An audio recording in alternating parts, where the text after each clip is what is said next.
Hello everyone, welcome to my video. So for today's video, we will tackle about the introduction of multiple regression on the chapter 8.1. So we are the reporter on introduction of multiple regression. I am Sandra Mae Avila and my co-reporter will be Rhyna Savistkaya Geretape. So I hope you can count us for this video until the end. Before we tackle or discuss about the introduction of multiple regression, let me first discuss to you what are the difference between the linear and multiple regression. So, linear regression can be defined, it models the relationship between one dependent variable and one independent variable, while multiple regression can be defined, it models the relationship between one dependent variable and two or more independent variables. So, when it comes to equation is, itong y na malaki, it refers to dependent variable, and itong c na may o sa baba, it refers to y-intercept, and itong c naman na may 1 sa baba tas may x, it refers to independent variable. And itong E naman, it refers to residuals or errors of the equation. It means, sa equation, it has only one independent variable. While ang sa multiple regression, it has one dependent variable. And itong CO naman is, it refers to y-intercept. And itong C1 tapos X1 or Cn or Xn, it refers to the two or more independent variable. And ang E naman dito is, it refers to the residuals or the errors. The difference between the linear and multiple regression is when it comes to complexity, linear is simpler, one relationships, while multiple is more complex, multiple relationships. When it comes to use cases, linear for one predictor, multiple for multiple factors. When it comes to assumptions, linear and multiple are both share in linearity, independence, homozygosity, and normality. But multiple also requires no multicollinearity. When we say linearity, the relationship between variables should be linear. When we say independence, residuals should be random and not follow a pattern.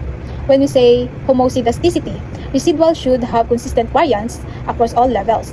And when we say normality, residuals should be roughly normally distributed. And when we say multicollinearity, independent variables should not be too highly correlated. When it comes to visualization, linear uses 2D scatter plots, while multiple uses 3D or partial regression plots. When it comes to overfitting risks, linear has lower risks, while multiple has higher risks with too many predictors. When it comes to applications, linear regression for simple predictions and single relationships, while multiple regression for complex research and multifactorial predictions. In simple terms, linear regression analyzes one predictor's impact on an outcome, while multiple regression examines how multiple predictors influence the outcome. After we discuss the difference between the linear regression and multiple regression, so now let's tackle about the introduction of multiple regression model. So first, let's define the regression models. Regression models are used to describe relationships between variables by fitting a line to the observed data. Regression allows you to estimate how a dependent variable changes as the independent variables change. Second, let's define multiple regression. Multiple regression is an extension of simple linear regression. It is used when we want to predict the value of a variable based on the value of two or more other variables. The variable we want to predict is called dependent variable, or sometimes the outcome, target, or criterion variable. The variables we are using to predict the value of the dependent variable are called the independent variables, or sometimes the predictor, explanatory, or regressor variables. Multiple regression has an equation. So, multiple regression model has two types. First is the polynomial regression model, and the second is the quadratic model. First, let's discuss the equation of multiple regression model, where y subscript of I represent as the dependent variable, and the symbol of beta subscript of O represent as y-intercept. Then, the beta subscript of I to beta subscript of P represent as slope coefficient. Then, multiple regression model has also an independent variable. It represents that x subscript of I to x subscript of P. And then it has the symbol of this epsilon subscript of I. It represents as the error term or residual. So, in the equation of the multiple regression, you see that it has a I. So, the I is represented as the sample item that gives rise to the ordered set. Next is the types of multiple regression model. First is the polynomial regression model. So, what is polynomial regression model? Polynomial regression is a form of regression analysis in which the relationship between the independent variables and dependent variables are modeled in the int-degree polynomial. So, polynomial regression model has the same as the multiple regression model. It has an dependent variable, the y-intercept, and it also has an independent variable, the slope coefficient, and the error term or residual. But The difference of polynomial in the multiple regression is it has an added independent variable are all powers of a single variable. It means neto na may independent variable na naka-superscript ng square or 2 or independent variable na naka-squared ng so on and so far. Ang mean nitong x superscript of p. The second type of the multiple regression equation is the quadratic model. So what is quadratic model? So quadratic model is the polynomial regression model of degree p if the multiple regression models can also be made up of powers of several variables. So quadratic has a interaction. So interaction is a variable that is the product of two other variables in the variable between x subscript of 1 and x subscript of 2. Ang mean niyan is meron siyang two product variables sa gitna ng equation. Ito ang ginatawag na interaction. Same as the polynomial and the multiple, it has a dependent variable, the y-intercept, and it also has an independent variable. Same as the polynomial, it has also an independent variable that are all powers of a single variable. So meron din siyang naka-superscript na independent variable. Pero naka-superscript siya dalawang variable lang, hindi same sa polynomial regression that pwede mo siya ma-subscript kahit ilan. Pero sa quadratic model, meron lang siyang dalawang independent variable na naka-superscript into 2. Also has an error term or residual. Difference of quadratic model into multiple regression and polynomial is quadratic model has limited slope coefficient. In the equation of quadratic model, it has only 5 slope of coefficient. Polynomial regression model and quadratic model are considered to be linear models even though they contain nonlinear terms in the independent variables. The reason they are still linear models is that they are linear in the coefficients b subscript of I. As you can see, the equation of linear regression model, it has an only one coefficient, while on multiple regression model, it has an one or more coefficients. And in the equation of polynomial regression, it has only 2 or more coefficients. While on the other hand, quadratic model equation, it has only 5 slope of coefficient. It has only limited in the quadratic model. Next is the estimating the coefficients. First is the least squares equation or fitted regression equation. So as we interpret the equations, so least square equation has a y. So yung nasa taas ng y is what we call is the estimated. So where y estimated represent as the predicted value of the dependent variable equals to the beta estimated subscript of O is that it represents as the estimated y-intercept plus the beta estimated subscript of 1 to beta estimated subscript of p represent as estimated coefficients, and it has also an x subscript of 1 to x subscript of p which represent as independent variable. So the second equation is represents the calculation of residuals. So in this equation, it has a small letter e subscript of I, it represents as the residuals or error, equals to the y subscript of I, it represents as a dependent variable, minus the y estimated subscript of I, represent as the predicted value of the dependent variable.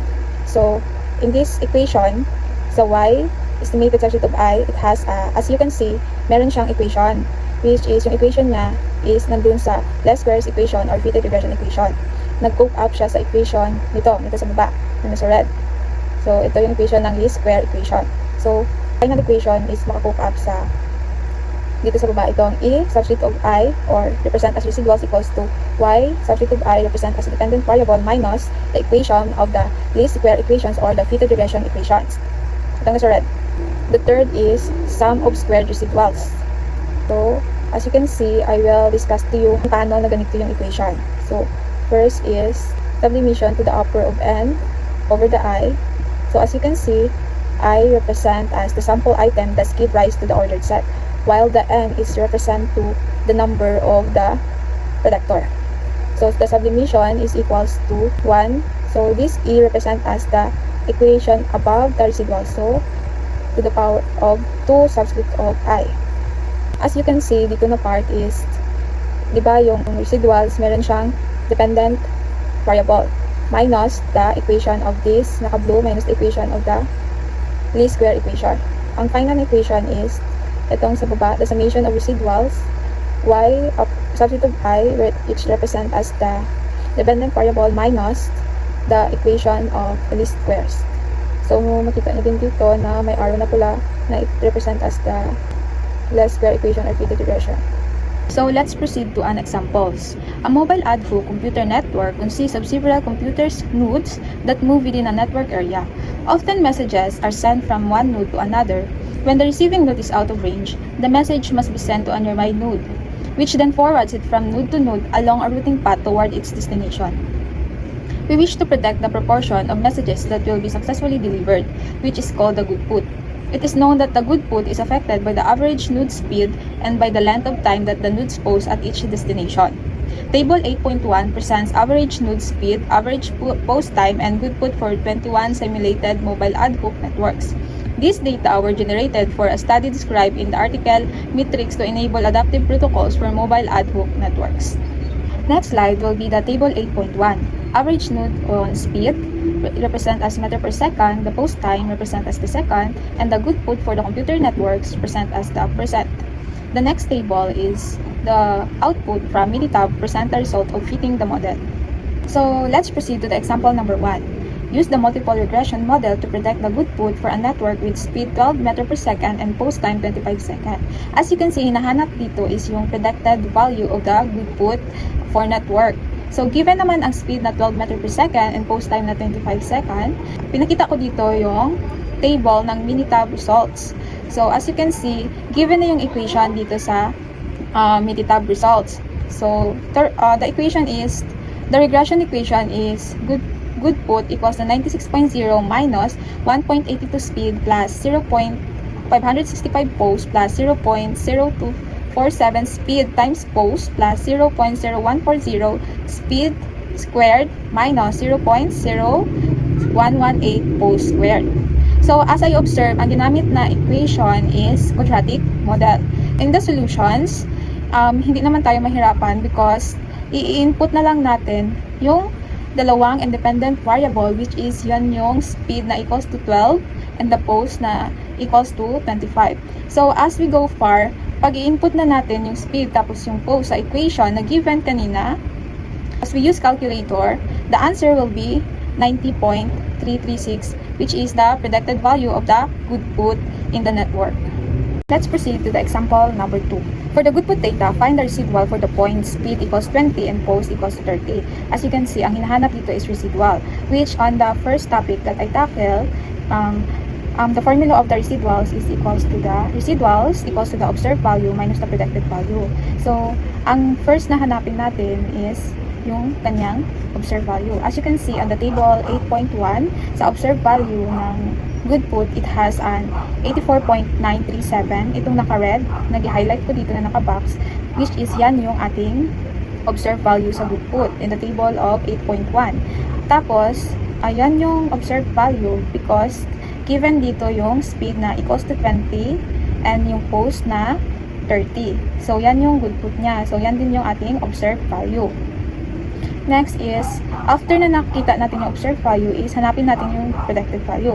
As i-observe kanina sa number 1 is, given na yung kanyang regression equation dun sa Minitab, which is, yan yung quadratic model. So given na yung equation, we need to input na lang yung kanyang speed na 20 and yung post na 30. So, i-substitute natin yan sa equation doon sa given na table ng Minitab. So, as we go far, if na-input na natin yan dito, the equation will become up as good put equals to 96.0 minus 1.82 times 20, yung speed niya, plus 0.565 times 30, yung post, plus 0.0247 times 20, speed niya, then yung 30 na post, plus 0.0140 times 20 na kanyang speed squared, minus 0.0118 times 30 na kanyang post square. So, the answer of the predicted value of the good put will be 86.350. If you use calculator, then it will become up the answer of 86.350. Next, nahanap na natin yung predicted value niya. So, i-input na natin yung kanyang observed value minus the predicted value sa formula ng residuals para makuha natin yung sagot. The solutions of the residuals will be residuals equals to observed value minus predicted value And it will come up with the observed value will be 84.937 yung kanina sa table minus the predicted value that we solved using the given regression equation doon sa Minitab result model na 86.350 ang kanyang answer. It will be, if you use calculator, the answer will be negative 1.413. So here are the answer of residuals. The last example that I will discuss to you is example number 3. Find a 95% confidence interval for the coefficient of speed in the multiple regression model. As you can see, hanapin daw yung confidence interval within 95%. And it given naman yung coefficient of speed. So makikita nyo dito sa table na dalawa, which is sinali ko yung table 8.1 na it has a speed, post time, and good put, and the table of our result of Minitab dito sa kabila. Kasi sabi dito sa question is, find the 95% confidence interval. It means, need natin i-analyze yung table kasi hahanapin natin yung observation and yung kanyang independent variables. Independent variables ng dito sa speed. Sa question, andito yung coefficient of speed. It means, mahanap lang natin yung coefficient of speed dito sa table number 2, which is the Minitab. So, andito yung kanyang given na coefficient speed. So, ang coefficient ng speed is dito, naka-square siya na black. Gilagay ko dito. Yung speed coefficient will be negative 1.8245 and the coefficient of standard equation is 0.2376. Given na siya. The next, dito naman sa table ng 8.1, dito sa table number 1, para mahanap natin yung confidence interval since need siya sa equation ng degree of freedom. So, first is yung n natin, it has an 25 observation. Then, yung kanyang independent variable sa speed is merong 5. Kasi as nakita nyo, merong 5 na tig 5, merong 10 na tig 5, merong 20 na tig 5, merong 30 na tig 5, and merong 40 na tig 5. If you can see, independent variable ng speed is 5, the 10, the 20, the 30, and the 40. As you can see, if you add that, it will become up the answer of 5. So, 5 yung independent variable ng speed dito sa table. So, the next slide will be the solutions on how to come up the answer of the confidence interval. As you can see, it has given the estimated coefficient speed is equals to negative 1.8245. The standard deviation speed of coefficient equals to 0.2376. And it also, kanina sabi ko, meron siyang observation na 25 and independent variables na p, or what we call the parameter. Next is the formula of the degrees freedom. So, yun yung gisabi ko sa inyo kanina na need natin hanapin yung n tas yung p that need talaga siya sa equation ng degrees of freedom. Kasi ang equation ng degrees of freedom is n minus p minus 1. The solutions will be, ang n is 25 minus the p parameter or independent variable na 5 minus the 1.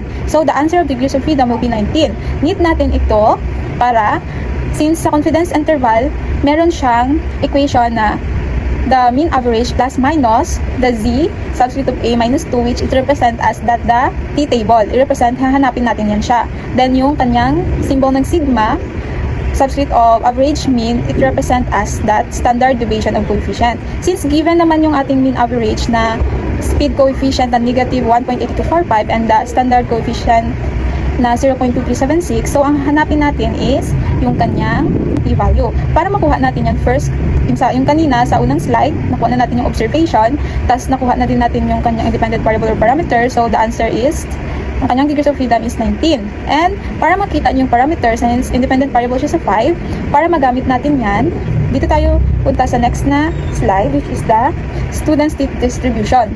Need natin ng student state distribution dahil dito natin i-base yung i-solve natin na degrees of freedom. Since yung degrees of freedom is 19, dito sa student state distribution, itong 19, meron ditong square, then meron din yung kanyang parameter na 5, independent variable. So, 1, 2, 3, 4, 5. So, ang kanyang parameter is 0.025, then mag-meet siya sa 2.093. So, ito na yung kanyang p-value ng 95% confidence interval. So, ang kanyang p-value for 95% confidence interval will be 2.093. Since nakita na natin, i-input na natin siya sa formula ng confidence interval. As we go far sa solution, 95% confidence interval equals to the kanyang coefficient speed will be negative 1.8245 plus minus itong gisolve natin na t-value na 2.093 times the given equation of standard coefficient na 0.2376. So, pag na-times mo na yan, the answer will be 0.4973. And then, since plus minus, first kunin muna natin yung minus ng negative 1.8245 minus the 0.4973. So, the answer is negative 2.3218. Tapos, second is kunin natin yung kanyang addition ng negative 1.8245 plus 0.4973. So, the answer will come up as negative 1.3272. So, if you use calculator, that will give you exactly the correct answer. So, the final answer of the 95% confidence interval is equals to negative 2.3218 with negative 13272.